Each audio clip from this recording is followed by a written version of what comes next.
my friend Daniel, who's come down to visit with us today.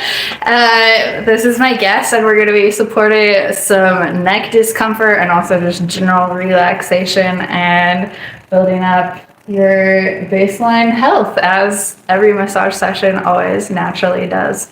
We'll be on hands-on techniques to calm the nervous system and promote full body healing. So Daniel, can you introduce yourself? Hello, my name is Daniel Clark. My neck hurts, so I'm here to get it to feel better. Awesome. Actually, I've been seeing Adele for overall wellness, neck pain, back pain, and always come away feeling better, and that's the whole point, right? Awesome. Yeah, thank you. Your process as you're pursuing becoming a massage therapist and really unpacking your healing potential as well. And that's been something fun we've been unpacking together with sessions where I've been able to visit your massage studio space and chit chat as you're developing your direction in that. Do you want to talk about that a little bit? Well, I'm thankful that you have subjected yourself and put yourself in a place of instruction, and so there's a lot of things that I have to learn. Obviously, I've been, doing it just with family and for years, but not obviously not professional level.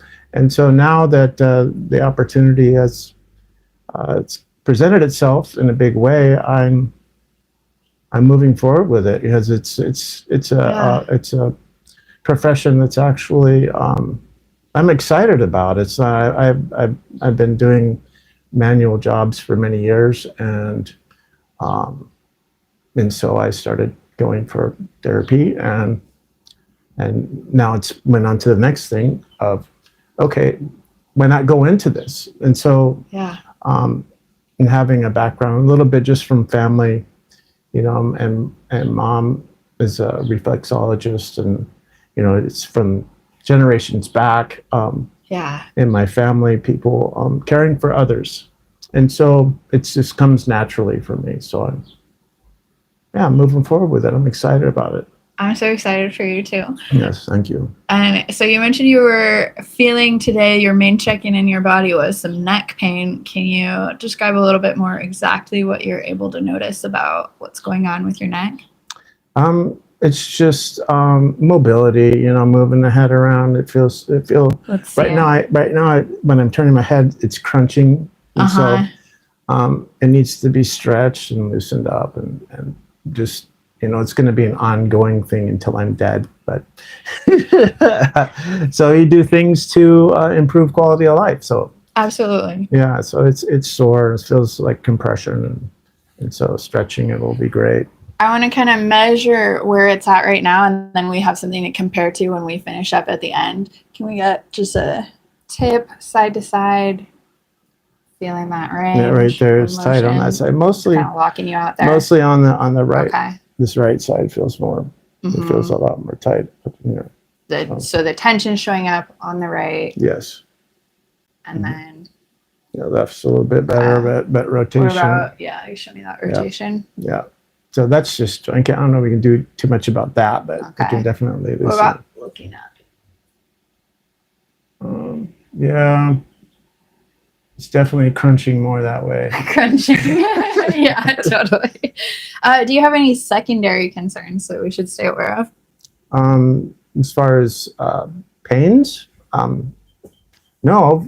Actually, I'm doing okay. Sounds good. Yeah. Yeah. What would you say is the main reason that you get massage therapy? The main reason? When you decide to book a session. What's the impetus? Overall wellness. Yeah. Well-being. There's a obviously an intimate connection. When you go to see a massage therapist, human touch. Yeah, very personal. And so I'm a firm believer in that. That just having that personal touch helps mental and physical well-being. Yeah, absolutely. So yeah. And for anyone who's new here, it might not be obvious, but that's the whole part of my mission and my incentive for videoing and for doing the work that I do. I really believe in the power of medicine as touch, or touch as medicine, that we can recover through connection in a way that the pharmaceuticals and the mainstream medicine isn't really making available to us. And we need to spread that awareness of how much impact we can make in general pain and mental well-being and all of these different aspects of connection that impact our experience in our bodies and in our minds as people. So I'm always excited to hear that. Did you have any questions for me?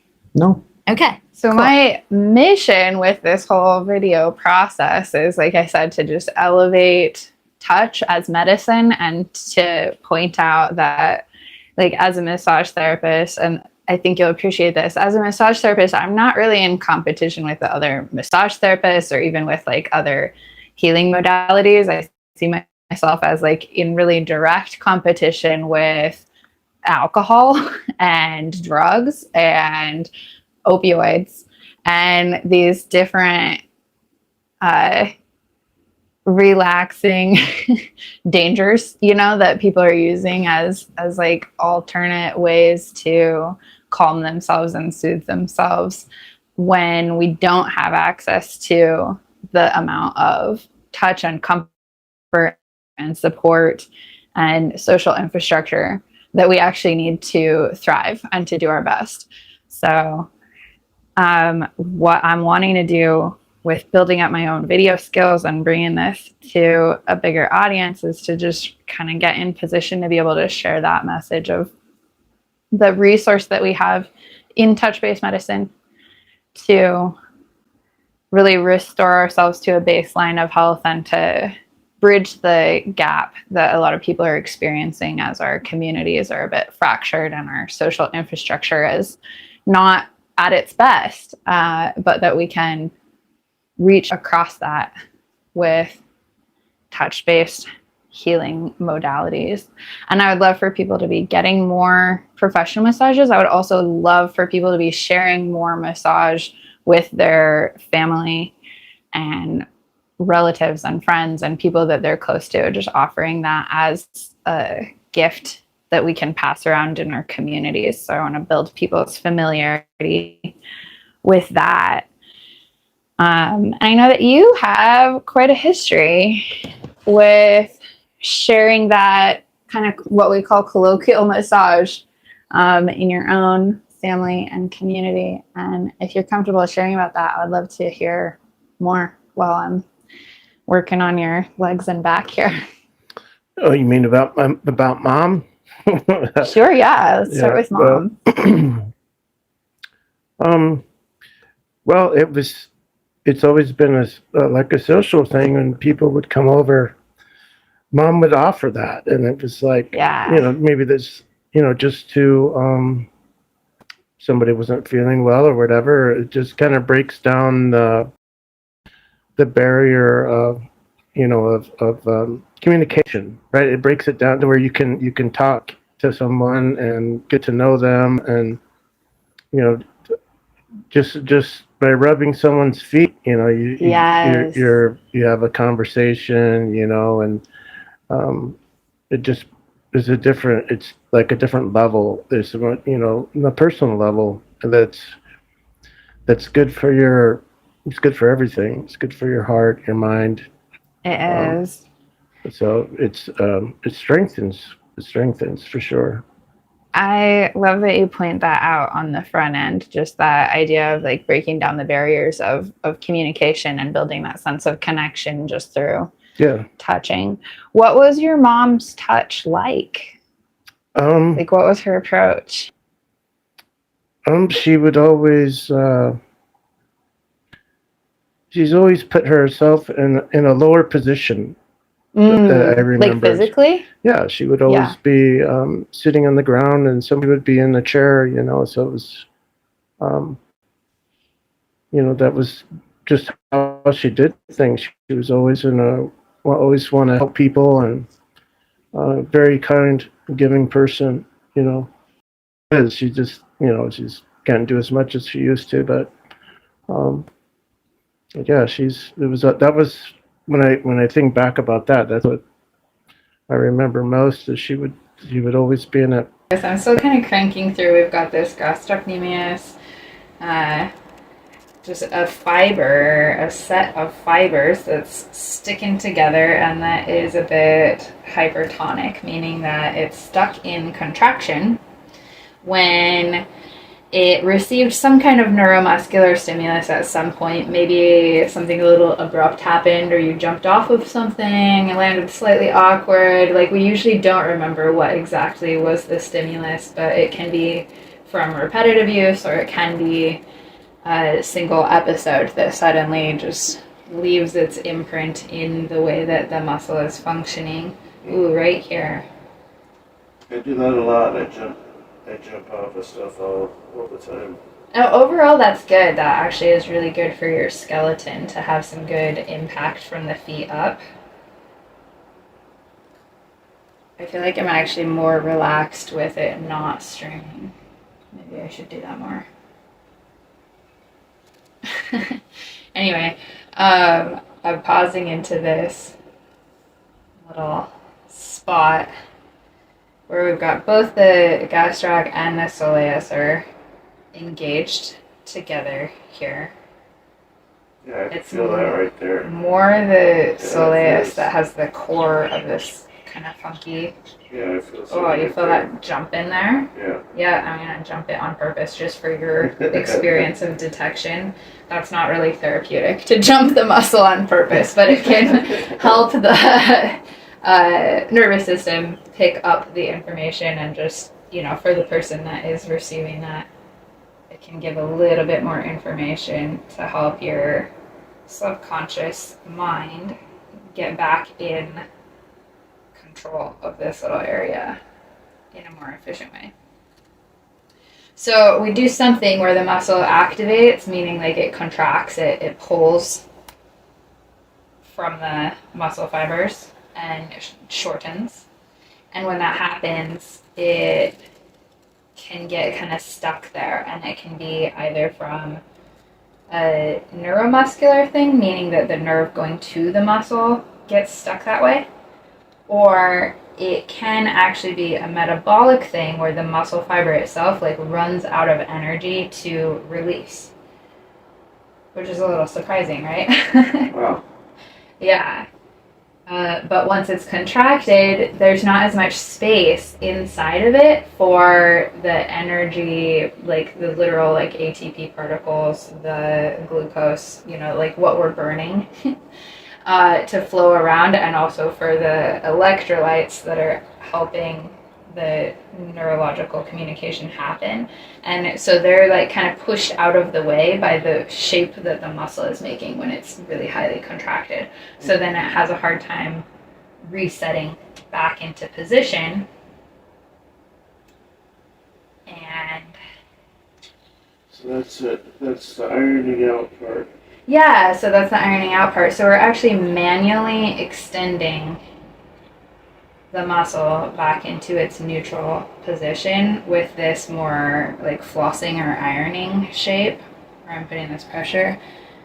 And I'm going to slightly adjust you just for, now the camera is going to catch how your toes are automatically responding, because this muscle is going to create tension all the way through your foot. And so we get that movement in the toes. If I go the other way, we're gonna see lift the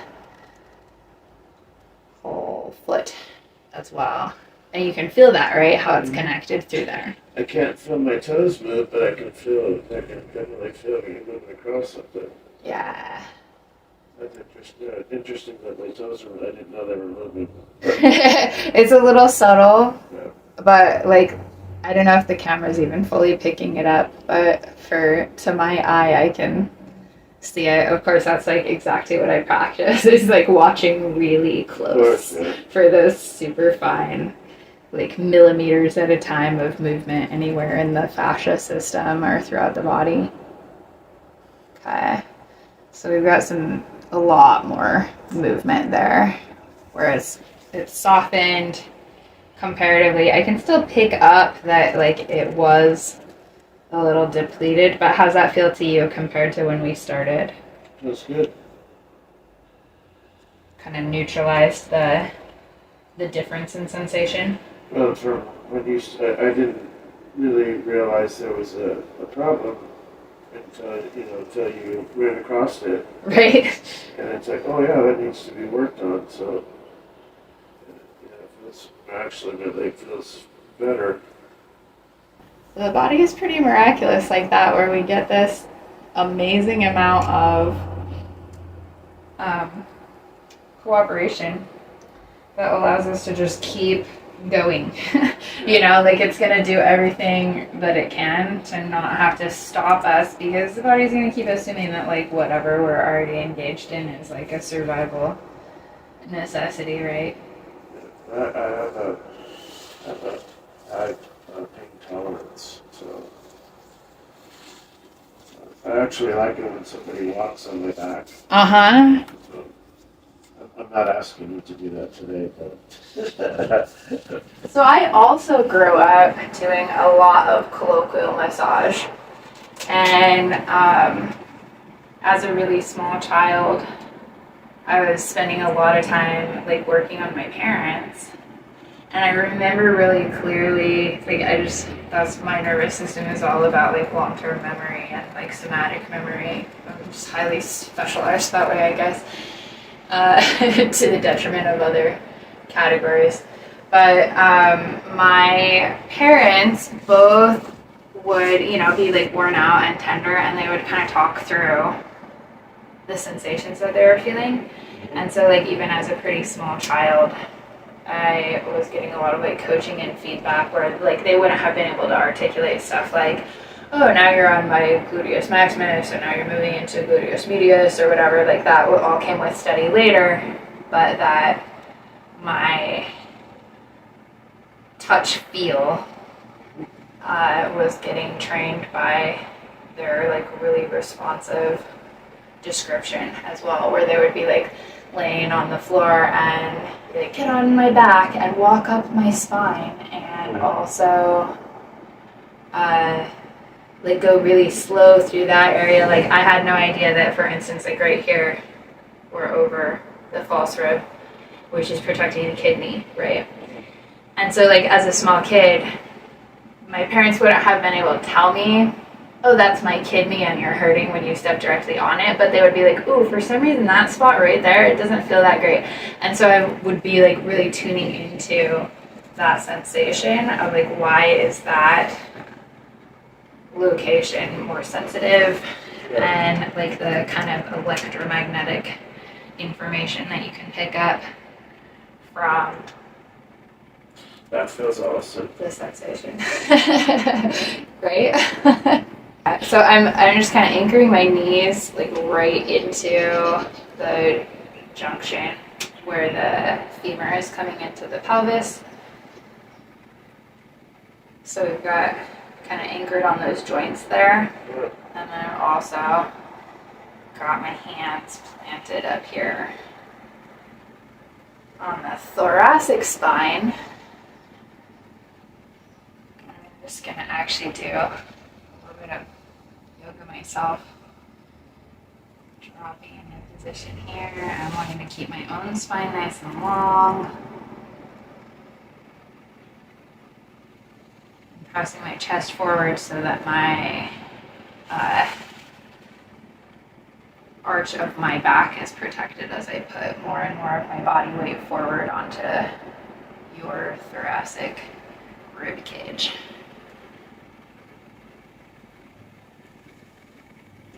Great. Dropping more of my body weight through not just my forearms, but more specifically into my elbows. And letting the points of my elbows kind of fall through your trapezius, rhomboids,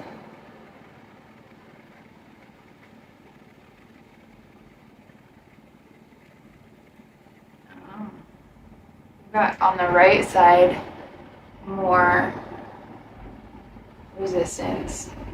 I'm just in the rhomboid muscles, kind of tying the scapula, the shoulder blade, back into the spine, yeah? And can you feel that, the way that it's pulling through?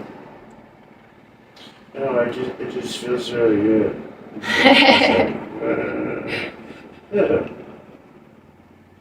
I kind of want to like especially give you an experience of like becoming more aware of how the fascia is pulling through your whole body, and you have nice loose fascia. Like I can tell the difference of that. You do some yoga, you stretch out. Like people who are holding still all the time, it's almost easier to trigger that fascia awareness for them.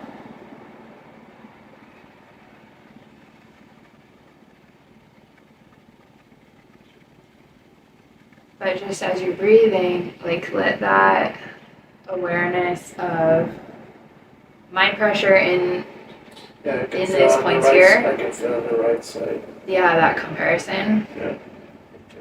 And then, let's see, I'm going to highlight this.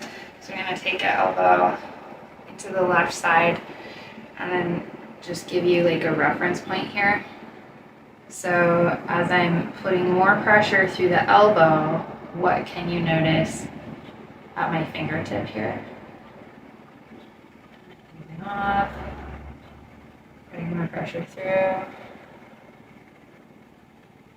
Can I feel it at your fingertip? Yeah, can you feel the way that your skin and your fascia is pulling towards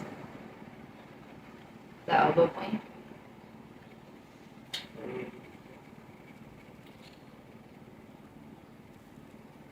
No, I can't describe that. That's pretty normal. Like everybody's different level of sensitivity. Well, I'm actually tuning into what's going on here. I can feel your finger. Yeah, I can feel your fingertips there. Your circulation has actually turned up right here where I'm touching since I started touching it. And this is like an amazing subconscious feature of what's going on, that the entire circulatory system is tuned with these like incredible capacities to microdilate and to adjust how much fluid is passing through all your arteries and veins all the time. And that just the nervous system stimulation nearby actually typically will increase how much blood flow is going to that area. So I don't know, I'm just kind of wandering around knowing that you have a lot of like curiosity and attention span for this stuff, so I'm playing with it. That's awesome. So just trigger that, like what can we tune into to get more information from the body.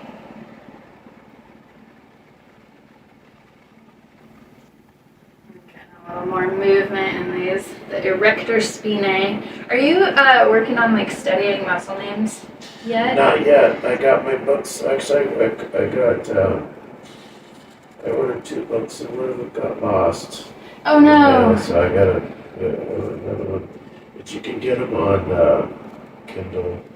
Last minute if they don't show up at the door. That's true.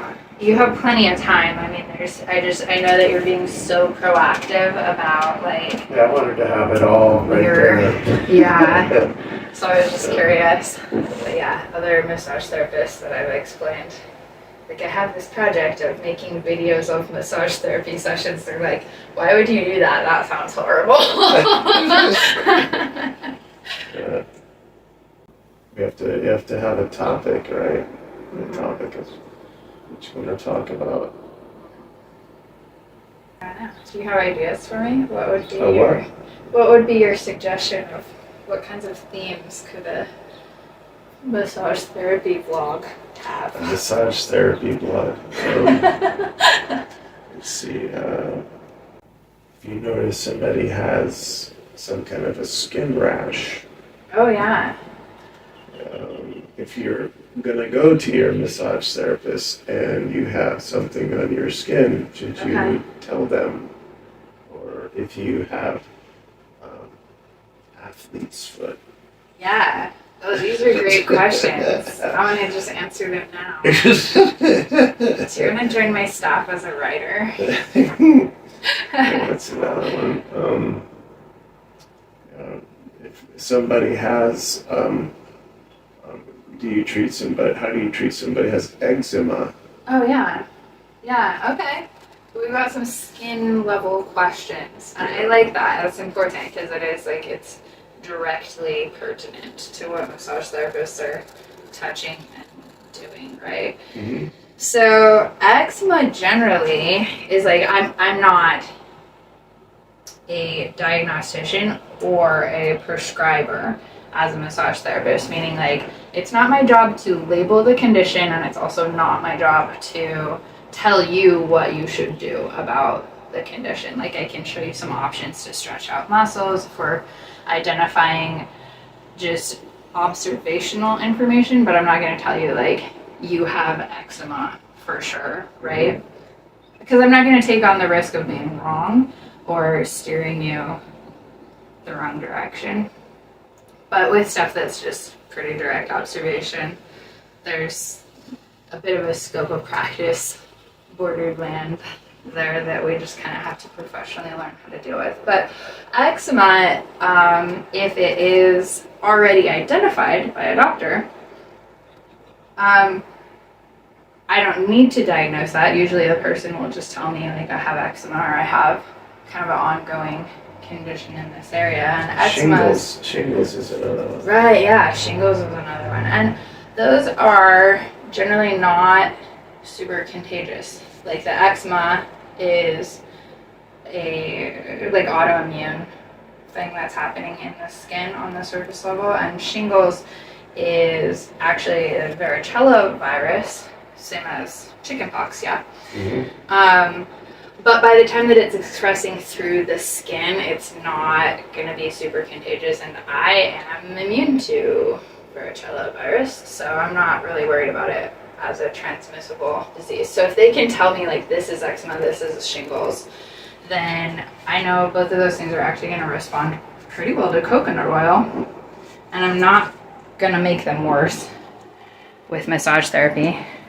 I may be gentle or more careful about agitating the skin too much. I don't want to turn up the circulation super high in a region that is already experiencing some inflammation from eczema or shingles. But I can gently work over it, apply some coconut oil, just give it some general safe support. Sometimes people are having like allergies in the skin also, and they'll be able to describe that like every time I eat gluten, I have this response in the backs of my thighs or whatever. If people have a totally unidentified skin condition going on, and if it's something that like came up quite suddenly or quite recently, then like I'm definitely going to point that out and ask what's going on with it. And then your question about athlete's foot is a really great one. Like I actually need to not touch athlete's foot. I don't need to touch it either.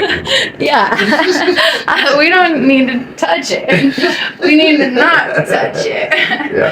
Yeah. We need to not touch athlete's foot because we need to touch other people's feet later, and I need to not have athlete's foot like up in my fingernail bed.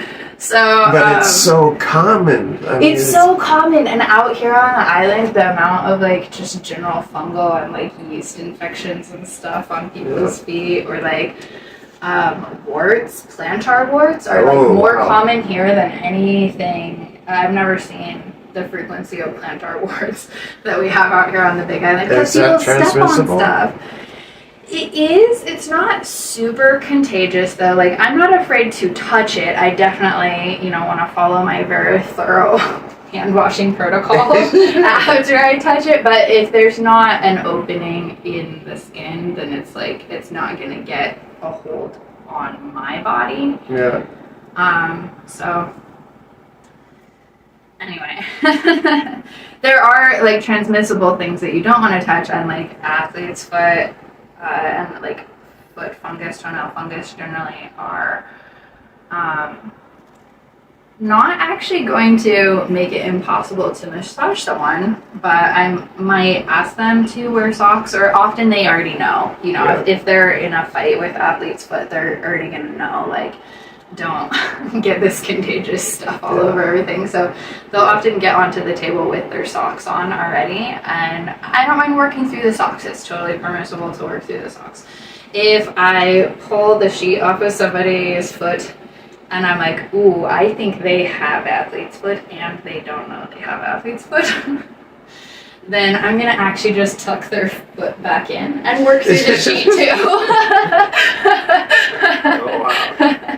And it's not transmissible enough to be worried about it like working through the fabric, and that's pretty generally accepted protocol. And then again, like after every massage, you're going to just totally scrub your hands down all the way up the forearms anyway, so there's a lot of disease prevention in that.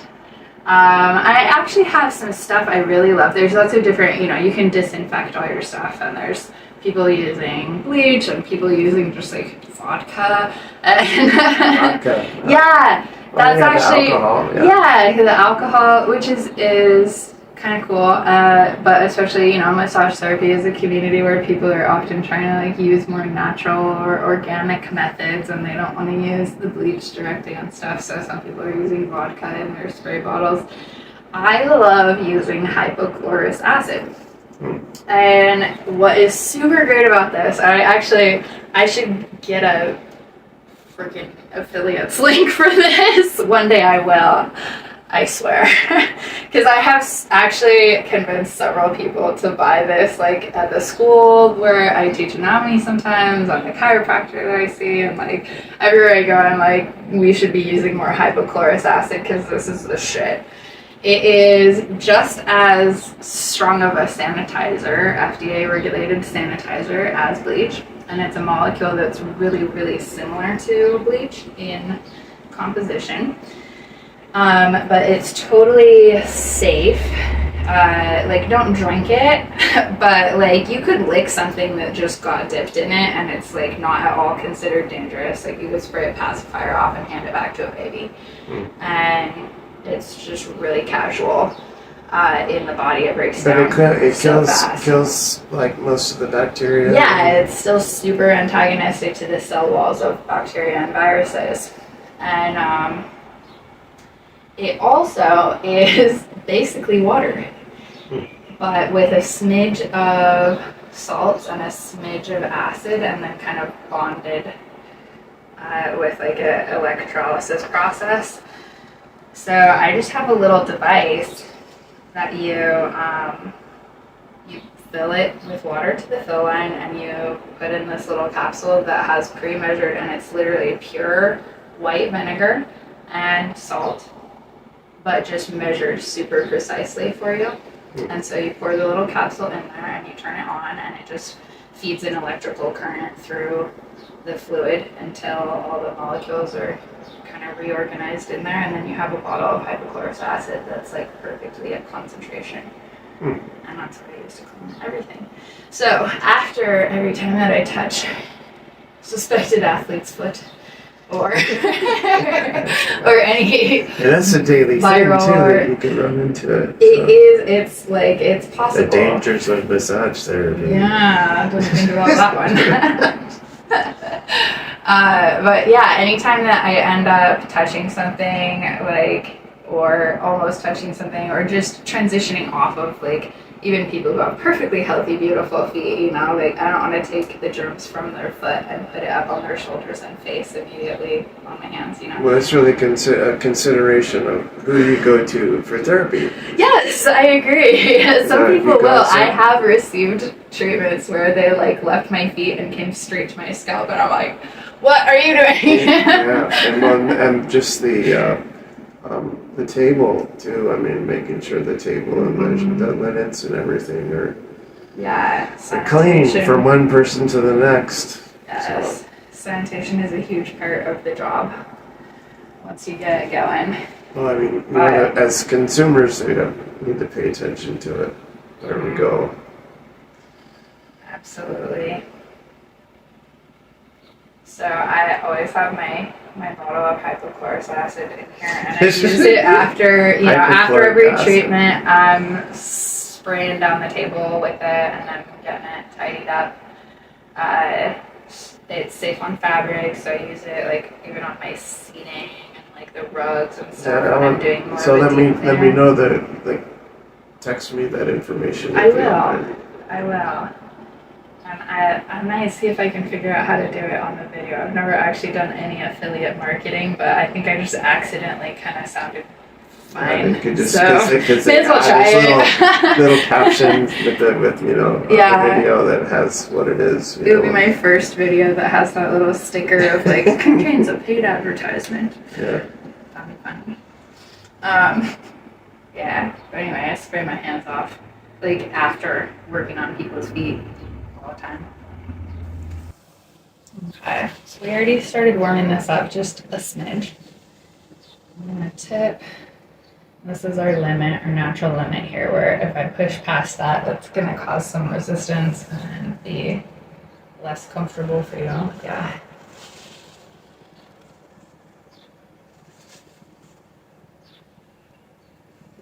So right here, I'm picking up a little disorganization in the scalenes. And this is a sternocleidomastoid muscle running from the sternum right here and the clado or clavicle right there and running into the mastoid process of the skull. This muscle is super important for neck issues and is almost always implicated when we have chronic neck pain. Roll up here and kind of just keep this back of the neck extended a little bit, and I'm tipping your chin a little closer to the chest than it would naturally sit, which allows that SCM, sternocleidomastoid, to shorten. And that's where it's going to get a chance to start resetting with its own programming, and then also just stimulating a little bit, because every time that we are pressing, causing friction in those muscle columns, sets of muscle fibers, we're also encouraging fluid movement and increasing circulation, really fine level circulation of actual blood, and also the liquid that's going around inside the body outside of the blood vessels, which is the interstitial fluid.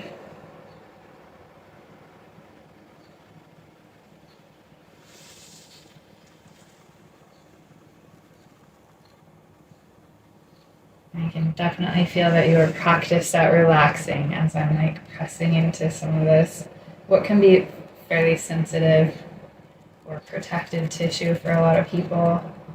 And I'm also just rambling, saying a lot of things, but your nervous system is staying really grounded and your breath is long and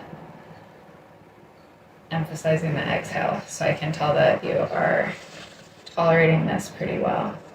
Sometimes I'll be working on somebody and their breath will be getting shorter, or they'll be having longer inhales than exhales. That tells me that they're struggling to tolerate the amount of stimulation that I'm causing, and that I need to slow down so that they have more time to process information coming into the nervous system in order to regulate and use it well.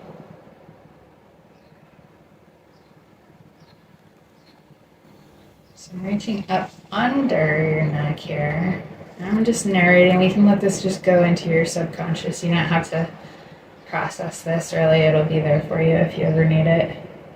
But reaching up under here, I'm on the transition from the thoracic spine into the cervical spine, and that's where we're feeling some disruption.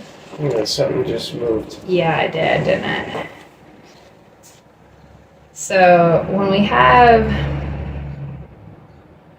vertebrae that are not quite in alignment, a lot of times the automatic mentality people have is like, I need a chiropractic adjustment. And of course, that can be super helpful, especially when there's a fairly large discrepancy.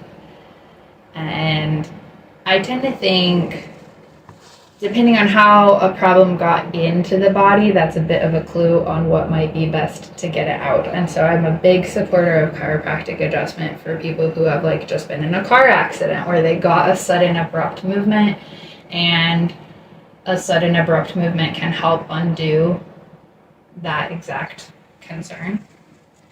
But for a lot of us, our issues are caused by slow and progressive chronic use patterns, and that in those cases, slow and progressive soft tissue adjustment is really important as well.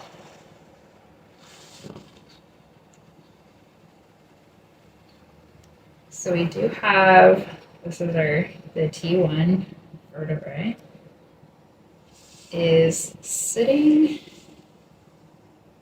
a little bit to the right of where I would want it, a little bit rocked out of its like most ideal perfect positioning. But I'm not going to jerk it around. You may get some advantage with a chiropractic adjustment. Like I would try that if I was you. But I'm also going to expect that as we help support the soft tissue, meaning the muscles and tendons and ligaments, connective tissue, non-bone material that's holding your body together in a certain way. When we have that soft tissue supported more appropriately, then it's going to stop locking the bones into a position that's not quite ergonomic, and the bones are going to naturally want to sink back into their most ergonomic position if they can.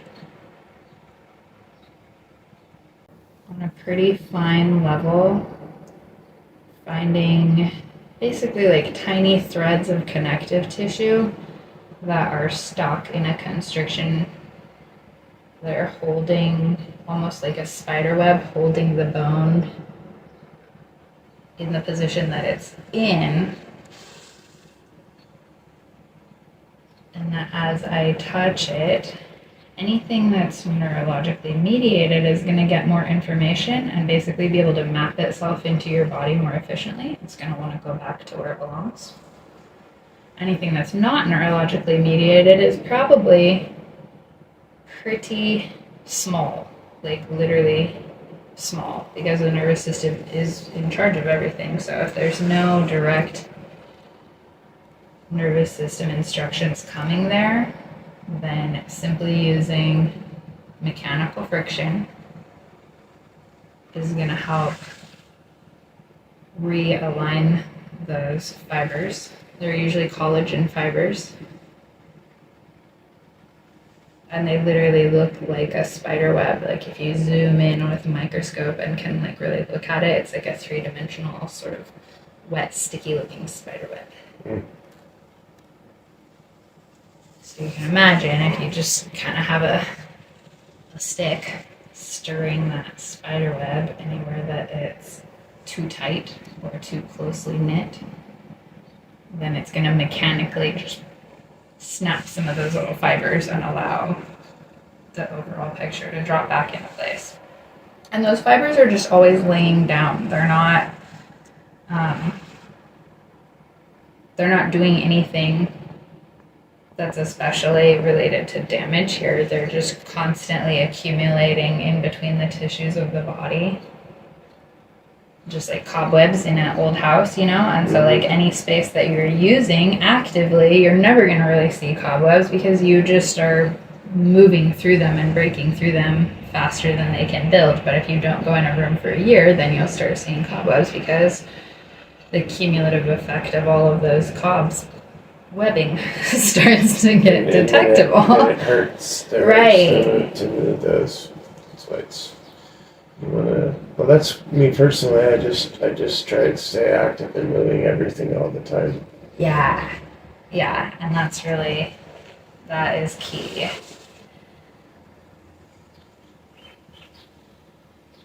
Oh, that was good movement there.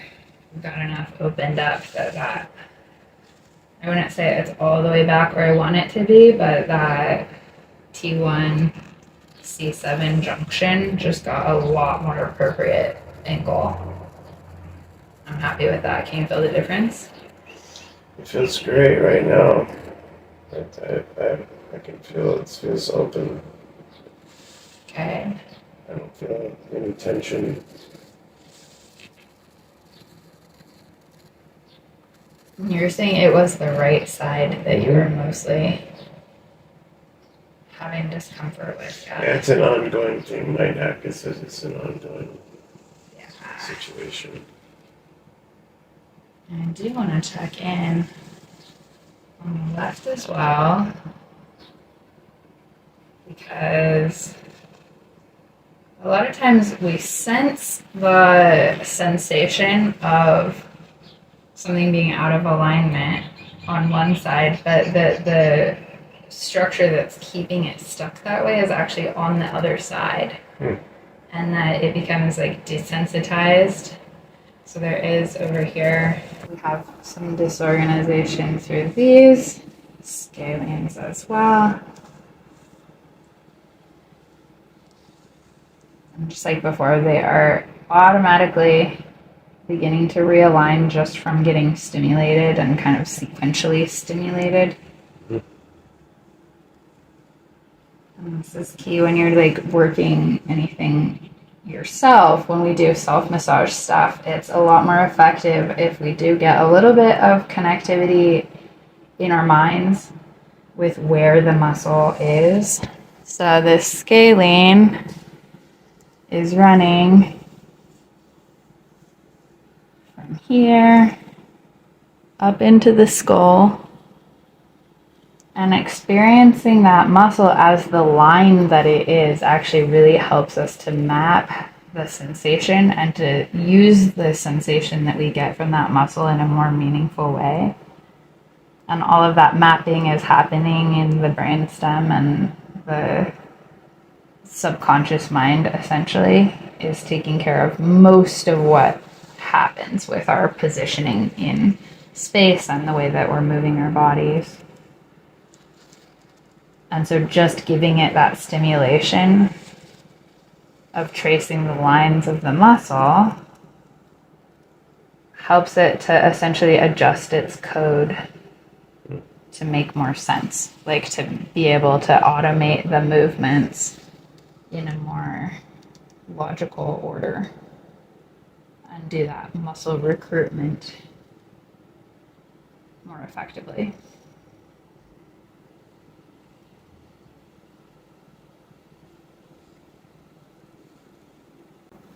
So again, some more space there. I'm picking up change already. And it feels finer. So when we started, we've got these like larger bundles of muscle tissue that are kind of stuck together, but as they ease up and get a little bit more space, then they're going to move individually. And so then the information that we're picking up is finer detail of the muscle fascicles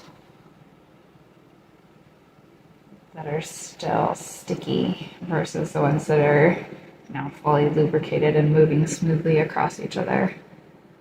Just like really shiny hair.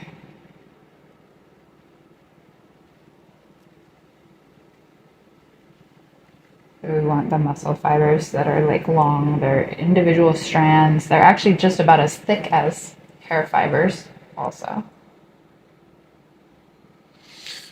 Thousands of them. Yeah, and we want them to be able to move over each other like really well conditioned, detangled hairs. Mm-hmm.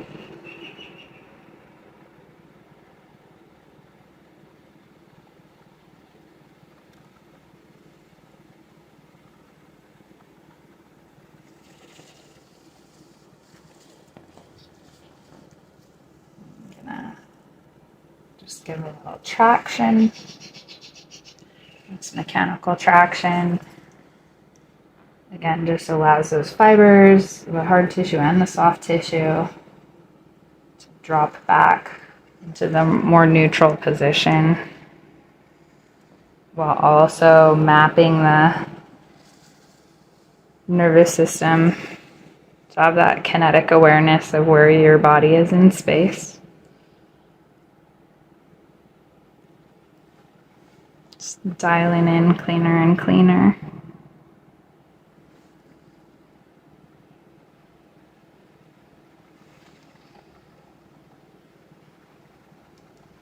On an energetic level, I almost get like a bubbly sensation here, like a fizz. Right under my thumb. So I'm dropping into a deeper pressure point. Hold there. And this is somewhere that we're really careful because we're pretty close to the carotid artery.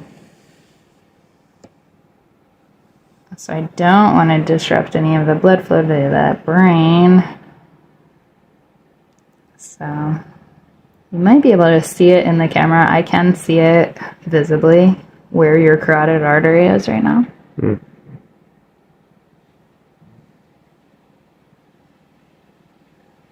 And I'm pretty darn close to it, but I'm just sliding like a little bit behind it onto this muscle fiber. This is one of the really important reasons to go to massage school. Yeah. Mm-hmm. To get trained on those areas that are dangerous. And like, you know, I know that you're very sensible about like not pushing into anything that might be an endangerment zone. It's interesting that it's a law basically in Hawaii, because I'm part Hawaiian. Yeah. I can do, it's called Lomi Lomi, but it's basically, which means loving hand, right? So massage. So I mean, there's no other state that I know that you can do that, but so I'm thankful that you really need to pay attention to what you're doing, and I'm looking forward to knowing limitations and where things are. So everybody, you know, there's nothing that I'll be doing that would be bad for the person at all. You know, I want it all to be what it should be and be as effective as it can be. So by knowing where things are, like what you're doing, you know exactly where you're going with your fingers and what's happening. And so it's really important to know those things. I mean, it's beneficial just to have that, you know, massaging, touching, like you said. But if you're going to go deep, right, then you really need to, I mean, in staying in one place, like what you're doing, you need to know, you gotta research it and understand how the systems work. Yeah, exactly. That there's a difference between, you know, I think anybody in a family system, in a relationship, like whatever, like we can learn how to have a really sweet impact on each other's nervous systems and give calming, soothing, non-sexual touch that promotes healing. And also, if we want to do some of the more detail work that addresses specific structural concerns, then there's a lot more like safety considerations that I appreciate. There's some regulation around protecting consumers from. No, you can hurt people. Yeah, exactly. I've come away from a massage and I felt like garbage because of the way that the therapist, her mindset, I think is what it was. But in the sense of the way that I got massaged, it was like, this doesn't feel good. So that's one thing I can say. If it doesn't feel good, if you're in pain on the table, whatever they're doing, say something. Don't just, you know, you gotta let them know, no, that's too much pressure, or that's this, or that's that. And let them know, let the therapist know. Because if you don't, then you could end up being sore when you shouldn't be. Absolutely. I love you sharing that, and that is so important for people to hear. I think that's going to be like one of the clips that does really well. Yeah, Your little soundbite there is just like because important. you're laying on the table and they're the therapist, then they need to you need to pay attention. That's all, and say, oh, I don't like that. If you don't like it, voice it. It's too painful. Just say, don't do that. Don't worry about hurting the therapist's feelings. You are paying for the service. So, yeah, just because they have the credential, you need to voice where you're at. Some people, they just want to be courteous. They're so kind that they'll lay there and they'll take the punishment. Yeah. And they don't want to offend somebody, the therapist or whoever it is, and they don't want to be the problem. It's like, no, you are the reason. What you're laying on the table is for you to be well. It's not for the therapist to be well. It's for you to be well, and you're there to put your frame of mind, your body, everything in a better place. And so, not sit there and not be able to breathe. You're laying on the table, and your sinuses are clogged and dripping. You can't breathe, and and they're jabbing you in the spine with their elbow. It's like, hey, I need a napkin, and can you back off a little bit, right? Yeah, absolutely. That's like a great example of language to use with a therapist. I also will sometimes tell people who like seem to be struggling with that kind of communication, like, you can always tell me just a percentage of adjustment. Like, do you need me to go 10% deeper in order to not feel ticklish? Do you need me to go 10% lighter in order to not feel startled or uncomfortable, you know? Yeah, you got to communicate. You have to communicate, yeah.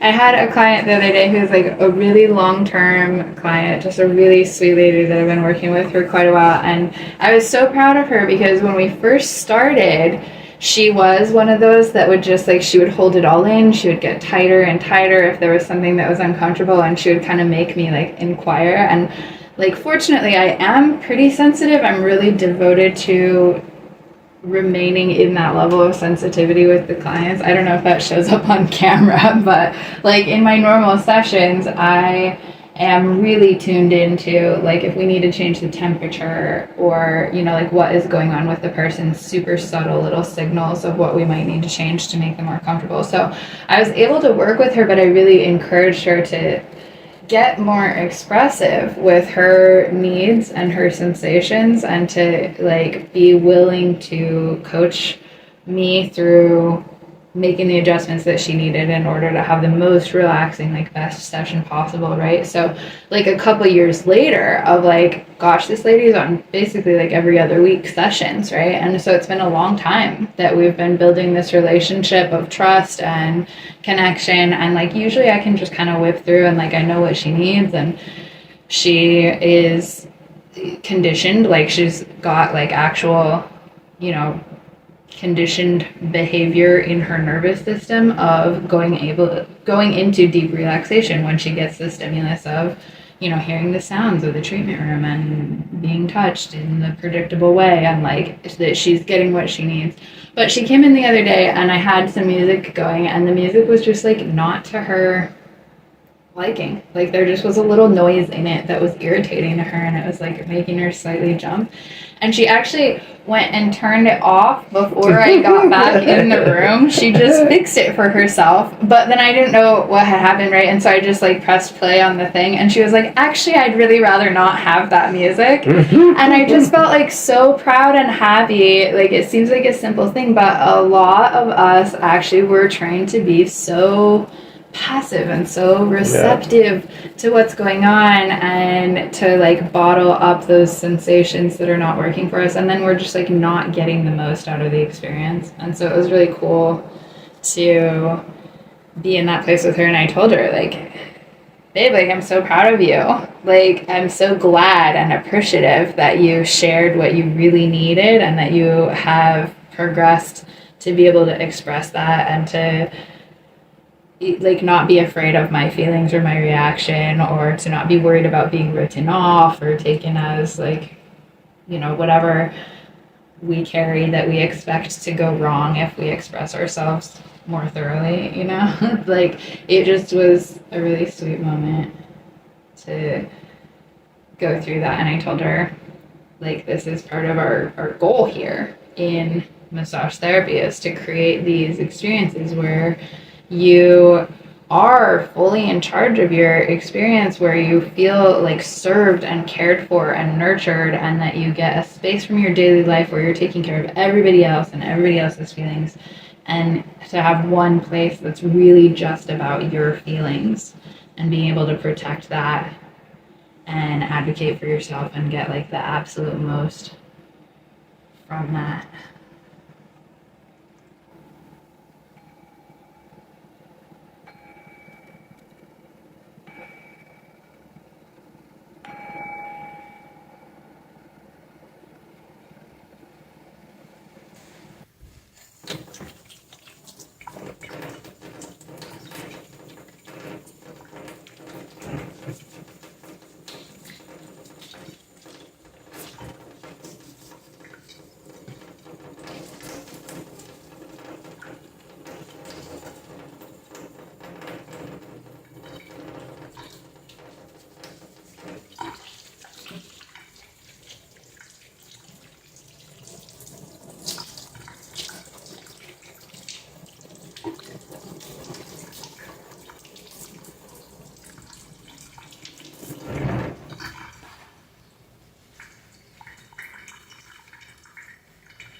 This is my Force of Nature device where I make my hypochlorous acid. Just happens to be sitting here, so I thought I'd share that with you. And if I get my shit together, I'll put a link below.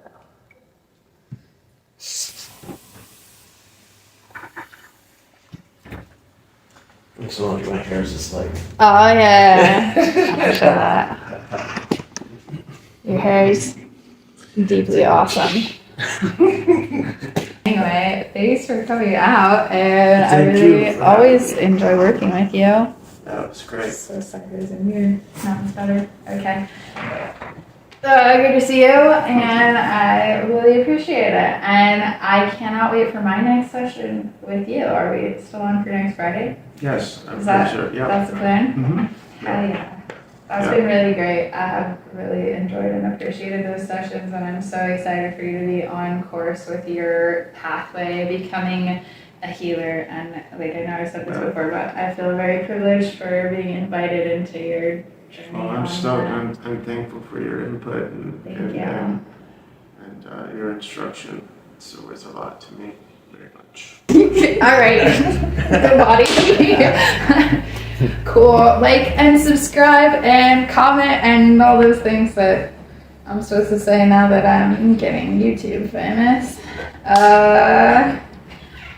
Yeah, it helps. It really helps encourage me to keep going. If you give some indication that this was valuable for you, if you comment, it helps me plan for treatment sessions or to know what to kind of ping to make sure that I talk about stuff that's useful to you in the future. And of course, if you subscribe, then you get a little bit of head notice when I'm about to go live, and you get these like super vulnerable, authentic, realistic sessions that we are creating. And of course, you are welcome to join us later for the shortened, more concise versions and other little clips that come out of these sessions. So thanks for hanging out, and I look forward to our next treatment session with you. Have a wonderful weekend.